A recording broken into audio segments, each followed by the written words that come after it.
So that's the real world that you live in. Now, part of the thing too was to bring people down population-wise. And it's quite amazing when you go into the writings of those in the know. Now, there's an odd article here. It came out in Old Thinker News. And it's from Thursday, August the 19th, 2010. And it's called The Age of Treason. A 1958 book exposes chemical attack on humanity.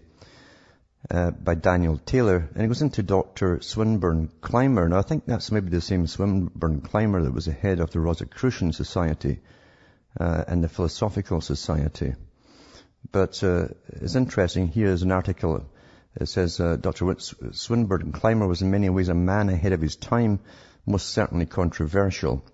He was attacked by the medical establishment for connecting diet with disease and mental health in his 1917 book called Dietetics, not Dianetics like the other ones, but Dietetics.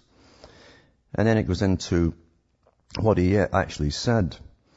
He said in his 1958 book, Your Health and Sanity in the Age of Treason, he was exposing toxic food additives and fluoride with documentation, the majority of which are mainstream scientific studies today, that can be verified many times over. What makes his book unique is the fact that Dr. Clymer was one of the first to point out that statements by the elite indicated that these toxins were to be deliberately released from the mental deterioration and moral debasement of the masses.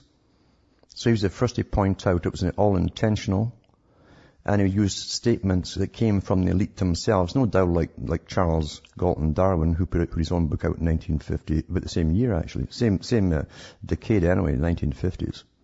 The book is appropriately called Food and Liquids Used as a Medium in Deliberately and Carefully Planned Methods Developed by the Vicious Elements of Humanity for the Mental Deterioration and Moral Debasement of the Mass as a Means Towards Their Enslavement. That was the name of the book. He introduces readers with a stark warning for the future, writing, Imagine yourself, if you can, becoming conscious that you are gradually losing your manhood. He's talking about sterility, folks. That your mind is rapidly deteriorating, and boy, you look at the Alzheimer's today, earlier and earlier and earlier, so that you're no longer capable of thinking clearly, unable to plan your future actions.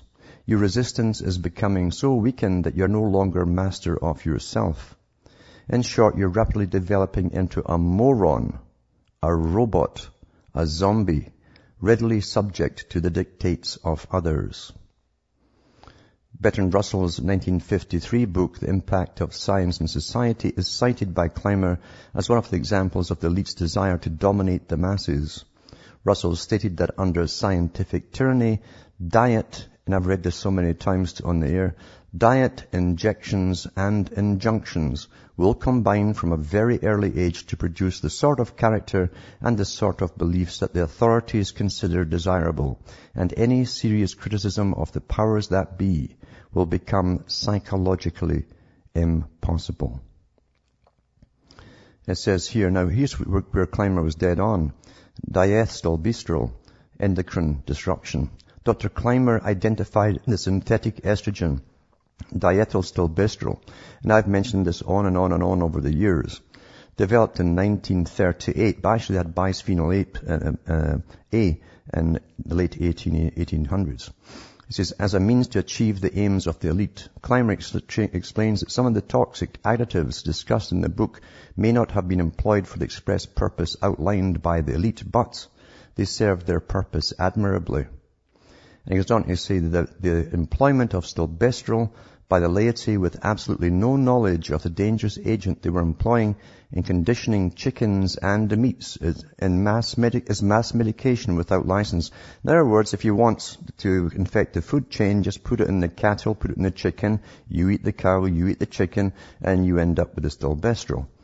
It says it's mass medication without license with a dangerous toxic drug that may have universal disastrous results on all who eat such unadulterated foods. This is especially true as it concerns chickens, youths, young women and men, resulting as it may in their sterilization or cancer, something fervently hoped for by the enemies of mankind. Because stilbestral is a synthetic chemical, the natural protective activity of the bodily organs are ineffective in prohibiting harmful results. Natural estrogen, on the other hand, is decomposed, and any of its possible harmful effects may be more or less made ineffective, writes Dr. Clymer. Stilbestrol was used as a treatment for various types of cancer and menopausal symptoms, but as Dr. Clymer states, physicians versed in the use of endocrines agreed generally that stilbestrol is a dangerous drug in all except experienced hands. By the way, that's what they give to a lot of sexual perverts who've attacked people. That was a regular therapy, was giving them stilbestrol. It said Dr. E. Malcolm Stokes, in an article published in the Western Journal of Surgery, Obstetrics and Gynecology, September 1948, wrote, "Single large doses of natural estrogen substance are quickly excreted. Long, continued, repeated administration in relatively small doses, as in daily consumption of meats permeated with stilbestrol, may intensify tissue response to the hormone." Dr. Clymer warns that such chemicals are to feminize men. That's the purpose of them, folks. It says, every vigilant human being should be concerned with several important factors involved. The methods or means by which it is impossible to change man's characteristics as easily as the animals. Man is a warrior by nature, the protector of his family and his own rights and privileges, an individual, a free man, a being who has wrought great things and who, if not interfered with, will do even greater things. This being is to be turned into a lesser female, unable, even unwilling, to defend himself, much less his family or country, becoming a slave. And that is a fact, because they talked about using these weapons of artificially created estrogens in the early 1900s. There's no doubt about that. I've got stuff in the library here at home about it, in fact. They would take away their aggressivity, they said, and they wouldn't fight. They'd be unable to fight, wouldn't care. They also knew they would create far greater homosexuality too, as the men would turn, or what was left of them would turn to each other. And we see that today. Dr. Clymer's concerns over stilbestrol have been vindicated over time, as the chemical has been phased out of use as a growth hormone in the late 1970s due to concerns over cancer. Additionally, in 1971, the FDA advised physicians to stop prescribing stilbestrol to pregnant women due to high cancer risk. The drug is no longer being manufactured as of 1997. But by the way, isn't that amazing too? It was about the same time they started pushing in the plastic bottles and water and plastic bottles, until every yuppie walked around the shape like the letter T with his arm stuck out with a bottle of plastic.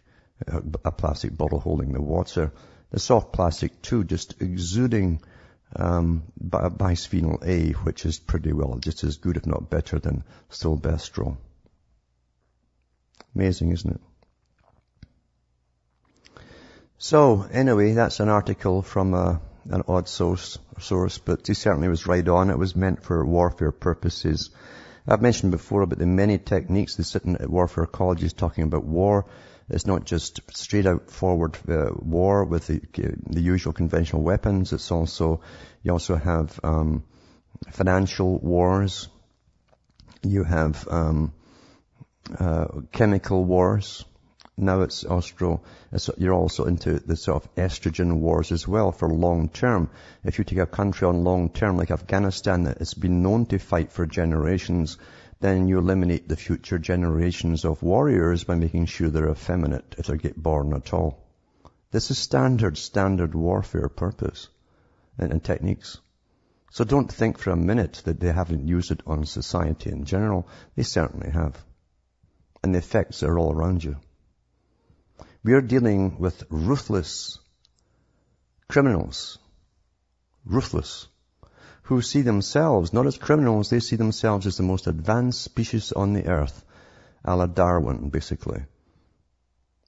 And they believe they have the right to rule the lessers and do as they wish with the lessers, as Darwin himself proposed. Quite something.